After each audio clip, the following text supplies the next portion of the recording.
Welcome back to the DFS Sweatshop. I am your host, the DFS Jerusalem, and you can follow me, of course, on Twitter at DFS Jerusalem. Today, we're going to be talking about what happened on yesterday's slate. It was a nice 14-game joint. We're going to talk about what happened there. Also, we're going to be looking forward to today, and we know we have a really nice, I think it's a 15-game slate that we've got over on DraftKings. Let me go check that out. Yeah, 15 all day. And what it's going to be, we're going to get 4 in the early at 105. Then we've got a 10-game joint at 705. You know, I love those 10-game slates. I am so ready to get in there and really chop that up. So we're going to be going from an all-day perspective. I'm going to do that, kind of roll through all the games. But I'm going to let you know where the break-off points are. And, yo, I just want to touch on where how my thought process did in terms of the slate. Because I like to think of the slate, each slate as a story for the day that I try to tell it at the beginning of the day, and hopefully it matches up to what happens at night. And this is one of those days, man, where I just did not have a solid read on the entirety of the slate. I was just as right in some spots as I was wrong in others. And whenever that happens, man, you know, at the very best, if you fall in that category, the very best you can do is make your buy-in back, and that's kind of where I'm at. I'm looking at making back my buy-in plus a couple of dollars here. I've still got a couple of more players playing. The Encarnacion Granny did it for me, baby. I mean, I was dead, but I had a lot of Encarnacion. I had a lot of them, and that helped me out. The grandstand helped me out. I had some Zimmer. I like Cleveland altogether, man. If you look, let's go check out the tweet from the day. Every day I like to send out a tweet, right? And what I do is I ask who will be the gang stack of tonight's MLB main slate.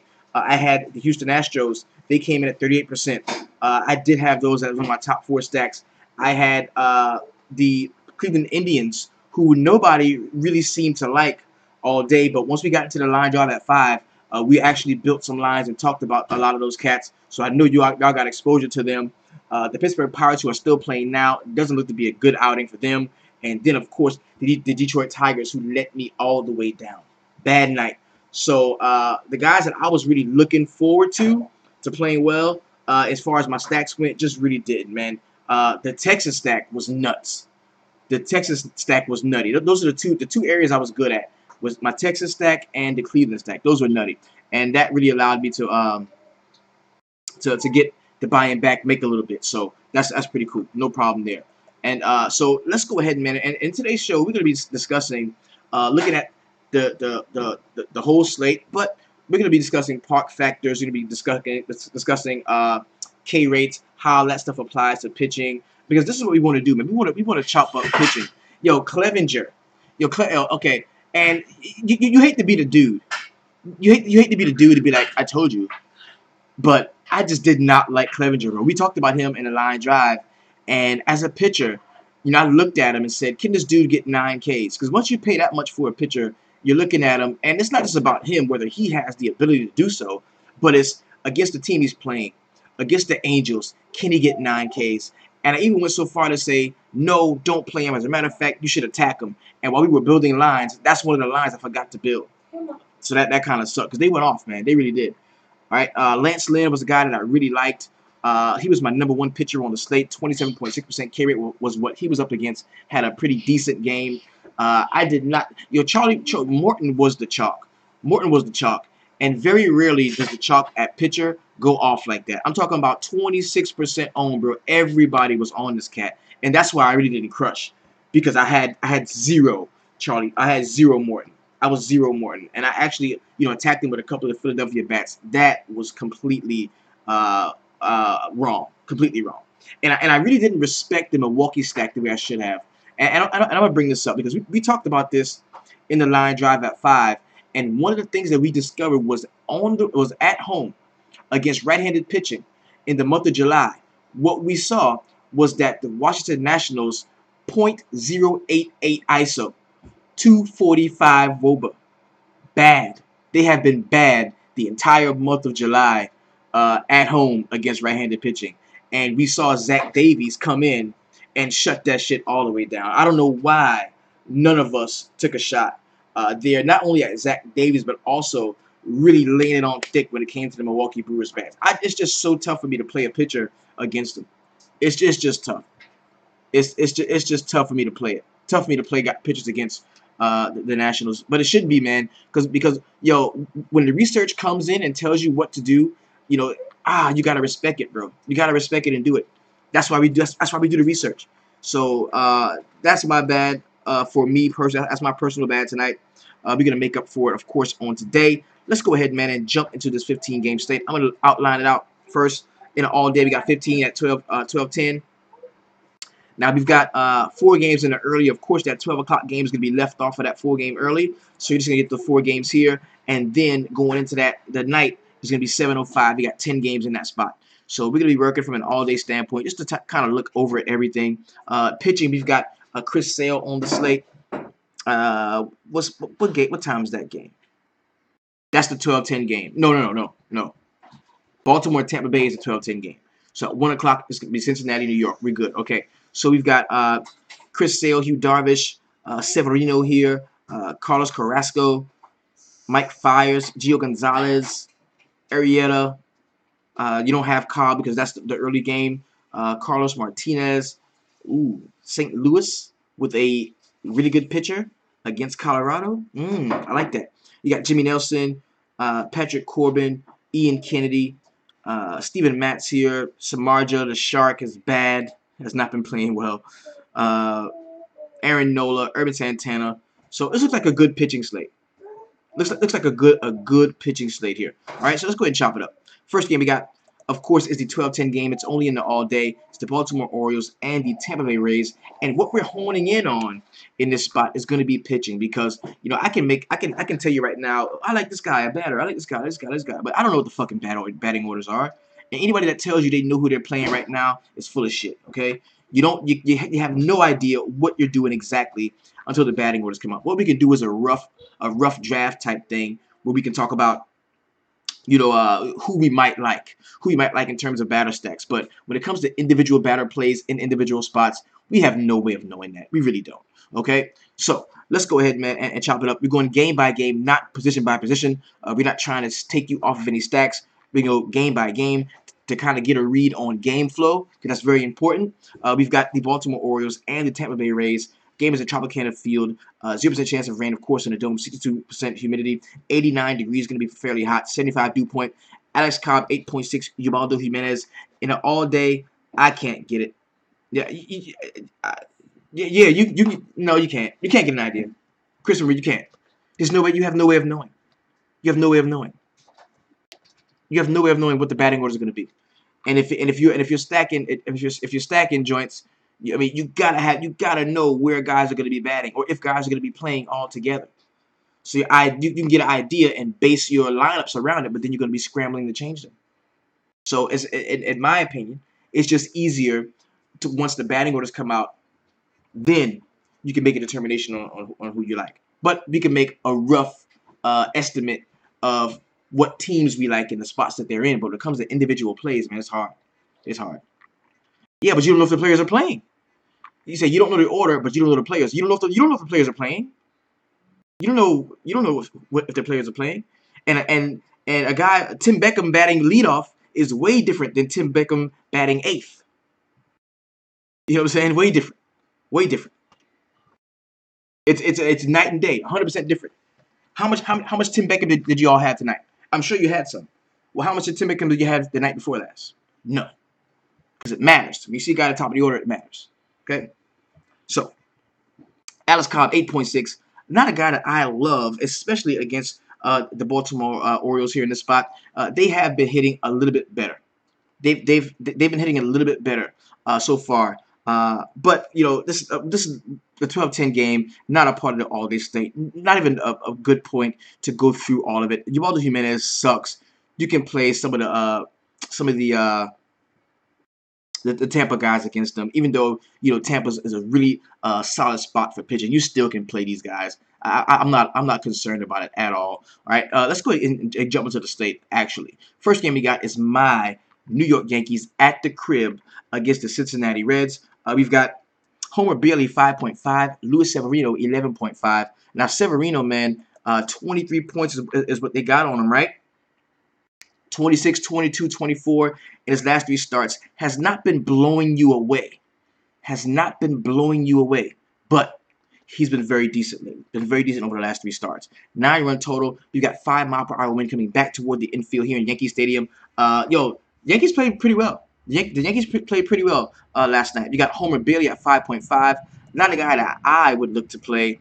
9, -3, and 20 in his last 3 starts. That 20 was against Arizona in Arizona, and I think that kind of was an aberration. I don't think we're going to see those type of starts for him at all. I just don't see that happening. Okay, so in my opinion, of course, we can go back to some of the Yankees bats in this spot. I most certainly would not want to test Severino so heavily with the guys that are higher priced. How about Joey Votto? Votto has been slumping, bro. Votto at 4.2, you would love to get Votto at this price point. But man, 2, 4, 0, 3, 10, 2, 3. I mean, just bad. Like in the last 10 games, he reached double digits once, and that's tough. That's tough. Now see, now when I bring that up in the shop, as Kurt Suzuki goes deep, as Kurt Suzuki goes deep, yo, whenever I bring that up in the shop, the first thing one of the homies say is he's due. Votto. That means I was like, yo, Votto hasn't had a hit in like 30 games. Votto is 0 for 75. The first thing one of the cats in the shop say, oh, he's due. Like they always ready. They always ready, boy. I love that. That's my dudes. They always ready to go. He's due. He hasn't had a hit this year. His arm just fell off. He's due. He's due. Like they the gamblers, bro. I love that shit. It don't matter what they do. His wife left him. He's due. He is so due. He's a library book. I'm telling you. He's due. I love that shit, bro. In this spot, we got the Yankees here, and now of course, I'm gonna take a look at park factors, man, because Yankee Stadium is number 4th in the league in park factor, man, plus 117. This means that for every 100 runs produced around the league, you're gonna get 106 runs here. For every 100 home runs hit, you're gonna get 128 hit here, especially to the short porch. Okay, so yo, give me some of the Yanks in the spot, man. Give me the Yanks at home. I think now we can do it. I think they're ready to turn it up. I really think they are. Next game we got is going to be the Atlanta Braves and the Arizona Diamondbacks. You got Aaron Blair at 4.5, Patrick Corbin 7.9. Let's go check this out just to make sure this is correct, because sometimes RotoQL can be tripping. Yes, and we've got 2 pitchers that could definitely be Shelly here. Now we know what the Braves have been doing on the road against left-handed pitching. They're fairly good. On the road against lefties, they're fairly good. So I definitely think we can take advantage of some of those Atlanta bats here. Aaron Blair, 4.5. Not really schooled on him. Don't know exactly what he brings to the table here. But I definitely think, you've got 100-degree weather in Chase Field.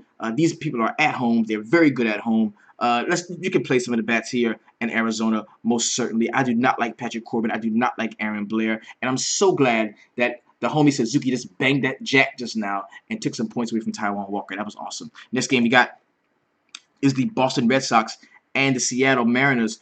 Christopher Reed, you like Zona? Wonderful, wonderful. We got Chris Sale on the slate. Thank you.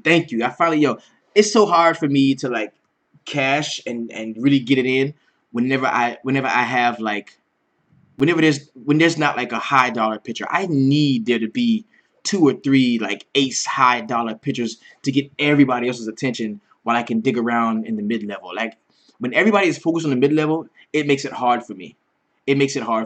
But now that you got Chris Sale on the slate, where everybody's like, oh my God, look, there's a rainbow or whatever, a unicorn, and then I can just like enjoy the real good parts of regular life while everybody chases this unicorn, Chris Sale. Okay, 13.4 is going to be the price for him. I'm not paying it. This is against the Seattle Mariners. Very solid park for pitchers, most definitely. You got to understand that. The question I'm going to ask myself against Seattle Mariners, can he get 13 Ks? Like, can he get 13 strikeouts? Let's look at what the Seattle Mariners bring to the table here. This is going to be K rates. Check them out. Now, I believe they have been fairly disciplined at the plate. 20th in the league in K rate, 20.6% here, 171 ISO with a 3.302 WOBA. Not awesome. not not not awesome.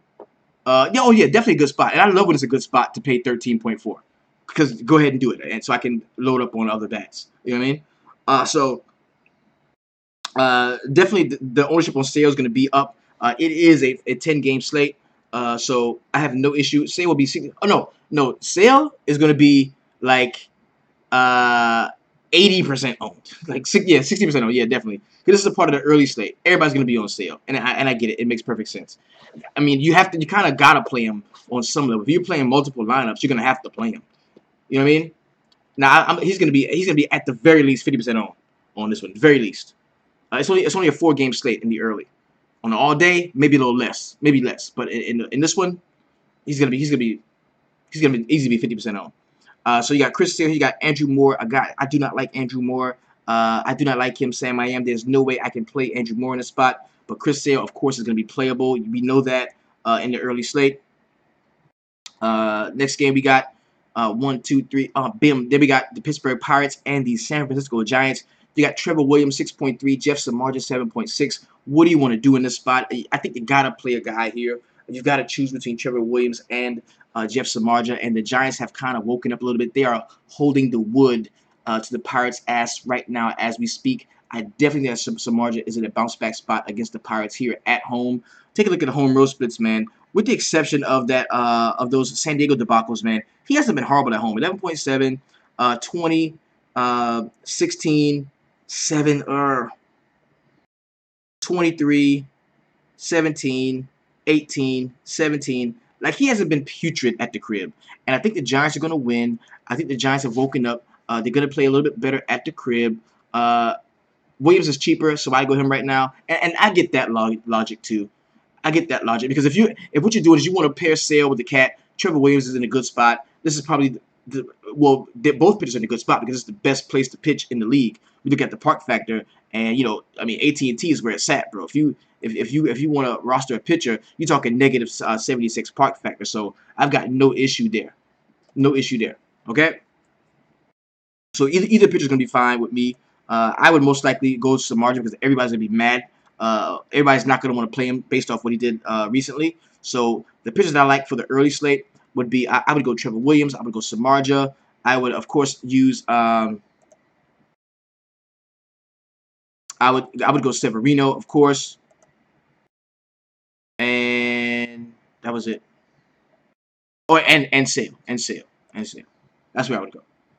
Williams did well in Coarse's last start. In this park, I think he could be okay. I can dig it. I can dig that. All right. So this is now we're gonna start. We're gonna start jumping into the main slate. Okay, the 705 man from Houston all the way to the Mets and San Diego. So first game we got is the Houston Astros going to Philadelphia, Citizens Bank Park.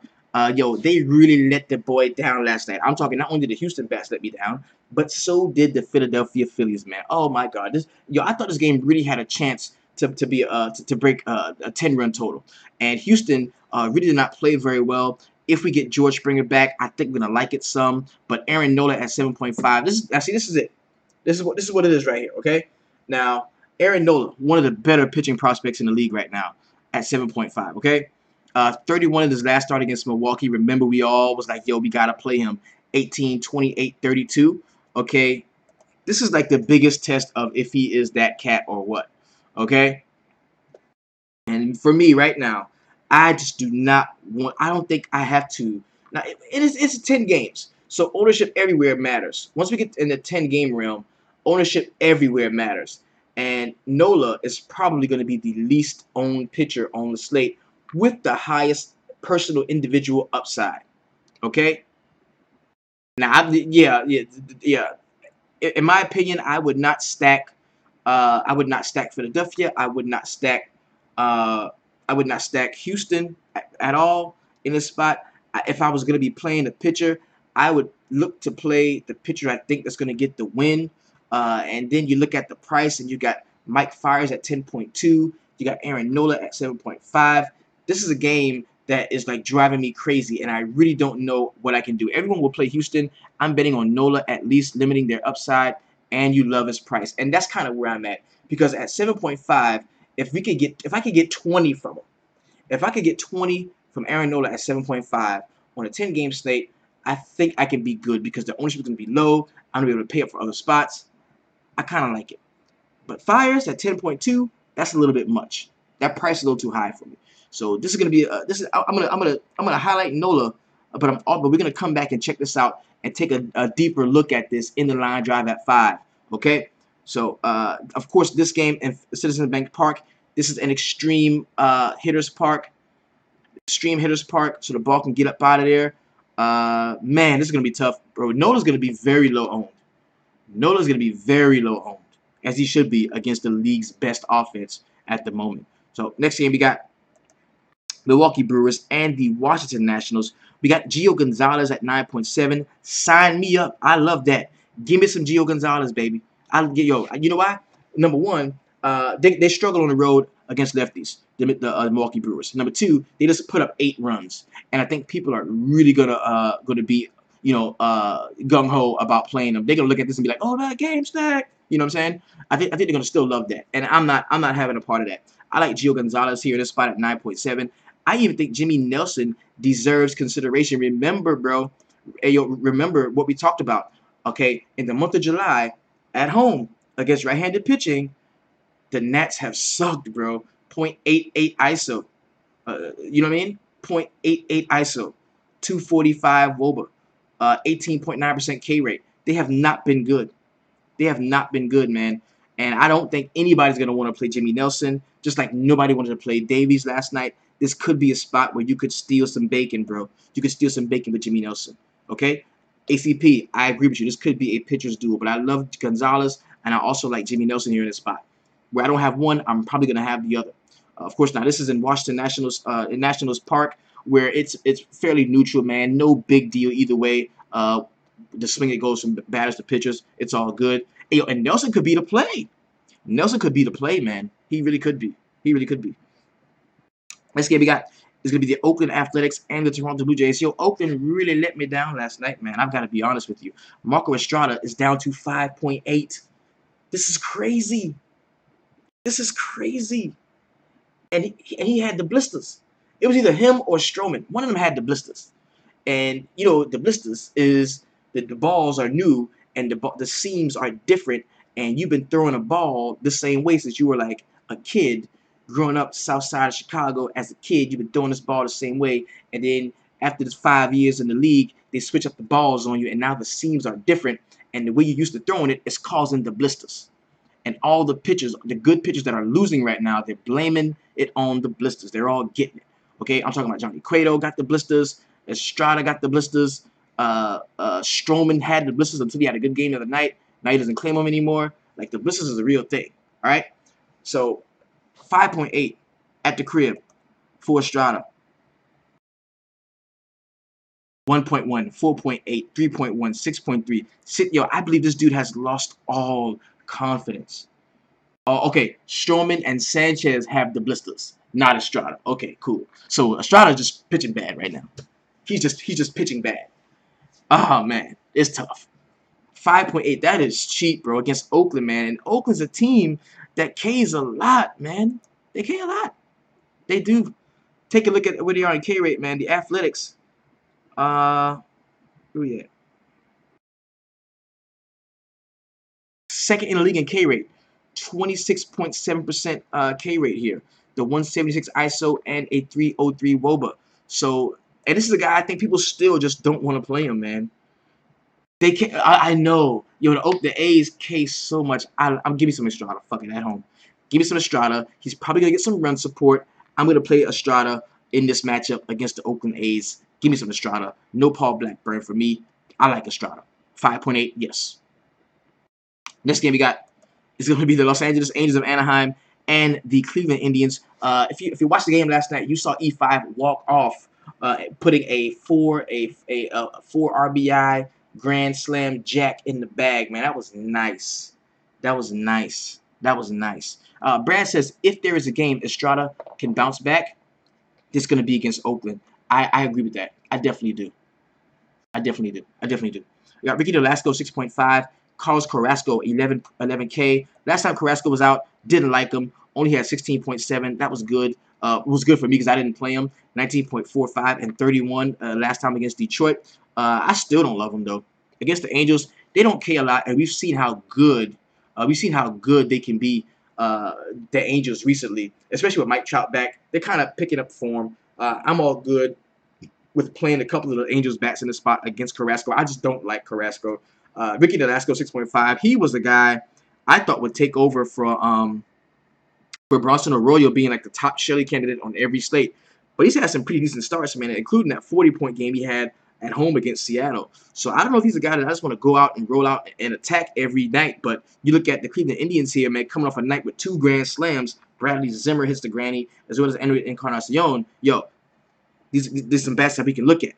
We can look at these bats, okay? So no Nolasco for me. No Carlos Carrasco, although I know a lot of other people are going to want to play him. I don't like that price on him. I don't like him in general. I don't think he's very good. I'm not playing him, right? Next game we got is the Kansas City Royals and the Detroit Tigers here. Ian Kennedy, 7.8. Anibal Sanchez, 5.9. I think I was a day early on my Detroit stack. Ian Kennedy, 7.8. He's a guy that can get hit up. 2.2 last time. 18.8. The last time they played Detroit, he had 22.5. That was in Detroit, where this game is as well. But Detroit is really, really good at home against left-handed pitching. They didn't have a solid performance, but I think I can go back to them. I think I can go back to Detroit here. Don't really love Anibal Sanchez at 5.9. I think we can look to some of the Kansas City bats here. I kind of like both batting orders in this spot, or both teams in terms of bats. Don't love Kennedy. Don't love Sanchez. A 10-run total. Tigers Park, pretty neutral area. I'm good. I kind of like both bats in this spot. I do. Next game we got is going to be the Miami Marlins and the Texas Rangers. How about the Rangers, baby? Yo, I looked at the Rangers, and I loved them. And I said, yo, the Rangers are we're going to bounce back. Yeah. Chris Marie says they have hit up Kennedy. I started out saying that. They did hit up Kennedy so far this season, too. Yu Darvish, love him.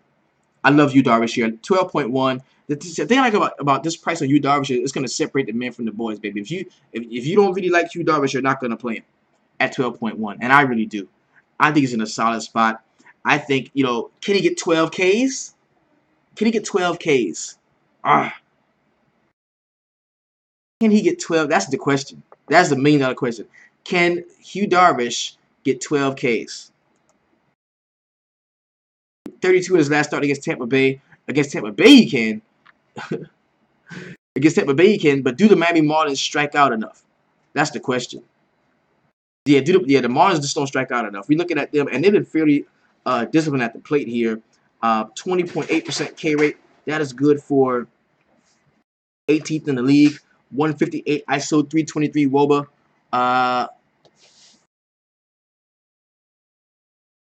And the Atlanta Braves are opening up a can of whoop ass right now on the Diamondbacks. That's okay. Too many pitchers cheaper than Darvish with good upside. And plus you got the trade situations swirling around. I don't know how I feel about that. But I know I do like Texas, though. 253 ISO at home against right-handed pitching. I know I like Texas tomorrow. I definitely know that. No uranium for me at 6.4. I'm going to hold on Darvish. I'm going to look at him. I'm going to hold on him. Next game we got is the Chicago White Sox and the Chicago Cubs here. Jake Arrieta, James Shields. Arrieta, where's Edwin Neves? I don't see a reason to pay over 10K for a pitcher so far. No, I don't. Especially when you got that St. Louis, the Washington game, the Washington Milwaukee game, and then the St. Louis Colorado joint. Like I don't have to. You don't have to do that. You don't have to pay up for Darvish. You don't have to pay up for Darvish. Jake Arrieta 9.3. James Shields 5K. James Shields has had a couple decent starts so far this season, but -4, 1.5, 1.7. The dude can actually get hit up, and you know how I feel about the Chicago Cubs, man. They're the world champions for a reason. They're going to turn it on, man. I can definitely see them playing well against James Shields here. Jake Arrieta 9.3. Because he's going to be in line for the win, I am going to give him some consideration against the Chicago White Sox, a team that while they don't strike out a ton, 10th in the league in K rate, 22.9%. 158 is the ISO with a 310 WOBA. I am not scared. 303 WOBA. I'm not scared at all about playing. I'm not scared at all. Yeah, Wilson Contreras has been going off, bro. He's been really nice. He's been good lately. Is Arrieta still? Yeah, he still cannot hold runners. He still cannot. Yo, Arrieta still cannot hold runners. He still cannot. So this game we got is the Colorado Rockies and the St. Louis Cardinals.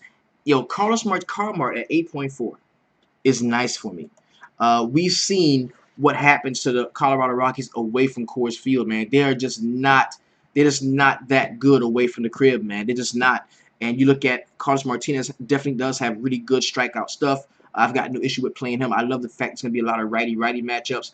I love C-Mart 8.4 at the crib. Yes, yeah. Let's take a look at what he did because I think he did score well at Coors the last time they were out. Yeah, 23.7 in Coors. And this is the dude that did have the complete game joint, the 48.25 against Philadelphia. So this guy does have upside, elite upside, 8.9, 18.15, 2.65, 0.65. Definitely a bounce back game for him against the Colorado Rockies, who really struggle away from the crib. I am on C-Mart at 8.4, and I think he's going to be very popular. I really do. I think he's going to be very popular.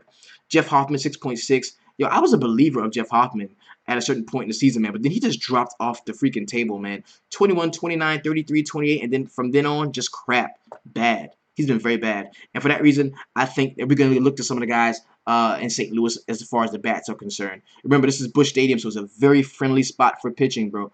Very friendly spot for pitching. And that's why I think Carlos Martinez is going to be one of the most elite plays per dollar, pitching plays per dollar on the slate. Okay? Next game we got is going to be the Minnesota Twins and the LA Dodgers, another installment of that. We've got Urban Santana, 7.4. Brock Stewart at 4.1. Let's check. Make sure Brock Stewart is who we got here. Shit, it might be Yu Darvish. It might be Yu Darvish, right? All right, so Urban Santana 7.4, not a guy that I really like to play. It's a 7.5 run total. They don't foresee the game being very high scoring. While I'm not just gonna jump all over the Dodgers again, give me all the Dodgers against a right-hander. I'm not gonna do that. I am gonna play a couple of them. Santana, not a guy that I absolutely love, man. He's been decent, and I've played him at certain points during the season where nobody else liked him, and I got called stupid for doing it. And I got a piece of that 36, that 38, that 26. But last time I did that, I got that negative 1.9 against Detroit. So I don't think I'm fucking with him. I'm not fucking with him. Brock Stewart, 4.1. Don't really know the story on him. But we can target cats against Minnesota, man. We can target Minnesota with damn near anybody, man. On the road against right-handed pitching, they are not very good. So I think Brock Stewart is the guy at 4.1K. If you've got to, if you got to play somebody cheap, like this dude is, there's bats that cost more than that. If the dude gives you 3 or 4 innings and a couple of Ks and an earned run, 4, 5, 6 innings. Like, I mean, awesome, right? 4.1. I'm gonna take a look. All right. Last game on the slate is gonna be the New York Mets and the San Diego Padres. You got Steven Matz at 7.7. Julius Chassin, who fucked me over last night. Yo, that's kind of what did me in for the most part because I loved Chassin against the Mets. I thought he was in a really good spot, and he got scratched, so I had to go Lynn or Castillo everywhere. I split it with Lynn and Castillo everywhere. And that kind of that didn't bode too well for me, especially with Castillo. Steven Matt, 7.7. And his last couple of starts, 9.8, negative 13.75, negative 3. A guy that I just do not like. We look at the San Diego Padres at home. They are very good at home. Not so much against left-handed pitching, though. Not so much against left-handed pitching. There's a couple of guys. Wait a minute. Let me check that. I think they are home. And this is Fangraphs, bro, which is dope. Let me see exactly where they at.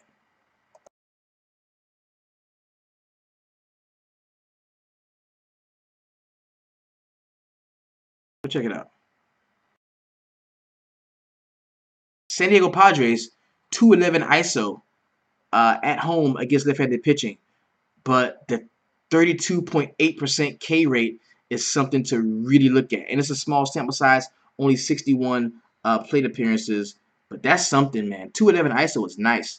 What was 254? So maybe you can play Steven Matz against them, man, on the road. Maybe you can play Steven Matz against him. I'm gonna highlight him.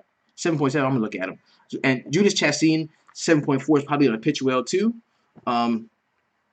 He's probably gonna play well too. So you know, I'm gonna look at both of these pitchers, and yeah, I'm gonna look at both of them. Mets an extreme contact pitcher and can't strike anyone out. Renfroe gonna hit one. Let's get off of Steven Matz. So what do you think about Chassis? Though I liked him last night, and I like him again. I like him again. The Mets struggle on the road versus right-handed pitching. Good right-handed pitching. The guy that's out there last night was whack, but Judas Chastain is good. He's really good. Has really good home road splits. We can check him out. 9.5 his last game at home, but 21, 14, 20, 24, 16, 27, 11, 29. Like he's been really 26. He's been really good at home. I don't they think he had like a sore. He tweaked a back or something the day before yesterday, and they just wanted to hold him out for a day. So, but it pissed me off though. It was whack the way they did that. So, of course, man, this has been your DFS Jerusalem. You can follow me on Twitter at DFS Jerusalem. Let's go and take a look really quick at all the pictures that we did like today. This is what because what we doing. We're building a rough draft, baby. This is a rough draft, and we're gonna come in to the line drive, and we're gonna trim that thing down and really make it finalized for the early. Of course, Chris Sale is there. Yu Darvish, somebody that we talked about, considered, and then decided against. You got Severino, another guy from the early we're looking at. We love Gio Gonzalez. Jake Arrieta is considerable. We love Carlos Martinez. Jimmy Nelson is a guy we are going to consider as well. Samardzija, considerable. And Aaron Nola is a guy that we kind of like, with Julius Chastain, Trevor Williams, and Marco Estrada being the cheapest guy that we're probably going to be playing on today's slate. So, yo, San Fran is scoring their ass off, bro. They're scoring their ass off. So, like I said, man, this has been your DFS Jerusalem. Follow me on Twitter at DFS Jerusalem. If you want in on the Line Drive at 5, a daily show that we do inside our group, in the privacy of our own group, we do it all, man. We build lineups, we chop it up, we discuss everything, look at the batting orders when they come out. Like, it's so dope the way we go in and we chop everything up. If you want to be invited to that and involved in that, go to the website, www.dfssweatshop.com. That is where you will get your exclusive player pass, and we will let you in, pull back the velvet rope, and you will be allowed to the best Facebook group online. Until I see you there, if you're on DraftKings, keep it 200. If you're on FanDuel, keep it 250. You're rocking with the best, so you're always keeping it 300. Peace.